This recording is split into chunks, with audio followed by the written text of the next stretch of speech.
अस्सलामुअलैकुम वरहमतुल्लाहि वबरकातुहू। इस तहरीर में अल्लाह पाक के एक सिफाती नाम का वजीफ़ा बताया जा रहा है।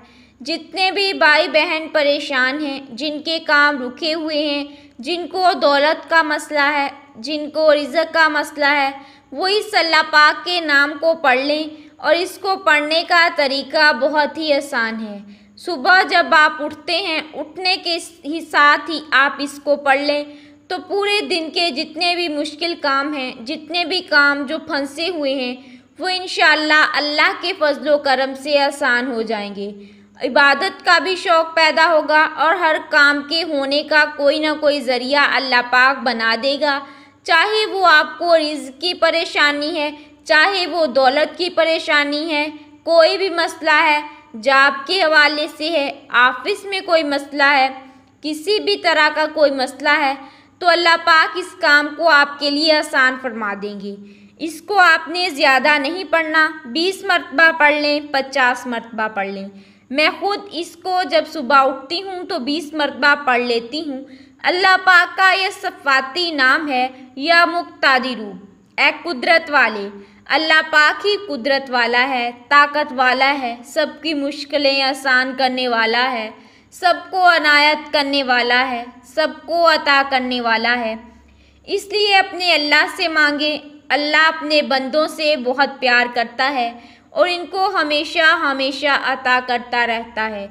इसलिए अपने अल्लाह ताला से मांगिए। जो भी आपसे गुनाह सरज़द हो चुके हैं, अल्लाह पाक से माफ़ी मांगते हुए अल्लाह पाक आपको ज़रूर मुआफ़ फरमा देगा।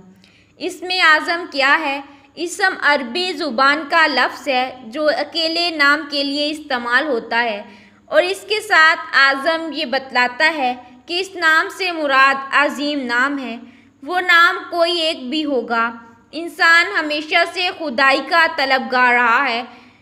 जो कुछ मैं चाहूँ वो हो जाए। जब ऐसा मुमकिन नज़र ना आया तो उसने दीगर रास्ते तलाश करने शुरू किए जिनसे वो अपनी मुरादें पूरी कर सकें। अल्फाज की असर आफरीनी का नुस्खा पहले पहल अल्लाह ने आदम को गलती माफ़ करने के लिए अता किया। इंसान ने वही हदायत और इंसानी तजुर्बे से सीखा कि ये अल्फाज हैं जो दिलों में मोहब्बत पैदा करते हैं, और अल्फाज हैं जो नफ़रत बल्कि कत्लो खून रेज़ी तक ले जाते हैं। अल्फाज के साइंटिफिक इस्तेमाल के तजुर्बात सुलेमान अलैहिस्सलाम की हयातो आसार से ज़्यादा वाबस्ता नज़र आई हैं। शायद इसमें आज़म का नज़रिया भी वहीं से आया हो कि तख्ते बल्कीस के चश्म-ज़दन में आ जाए कि कोई तो वजह होगी। अजीब बात है कि हज़रत सुलेमान अलैहिस्सलाम की दुआओं में, अल-वहाब और मसीही रवायात के बयान में अर्रहमान की कसरत गौर व फिक्र के मज़ीद बिच्चे खोलती है।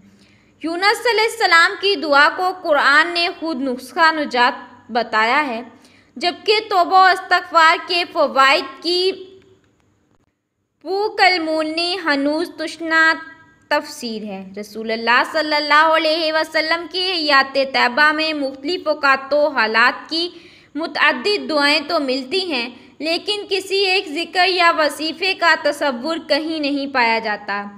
सहाबा कराम में भी बिलअमूम ऐसी किसी शाह कलीद की तलाश की सरगर्मी नहीं मिलती। सैयदा आयशा की एक रवायत और एक दीगर रवायात से कुछ इस्माए इलाही की निशानदेही होती है, जिनमें कहा गया है कि इनके ज़रिए की गई दुआ कबूल होती है, लेकिन इन रवायात में किसी एक इस्मे इलाही का जिक्र नहीं है। शायद इन्हीं रवायात और इसराइली इल्मी ज़क़ाइक़ के मजमूई इसरात ने हर दौर में सर मखतूम तलाश करने वालों को इस्मे आज़म की तलाश में महवे सफ़र कर दिया।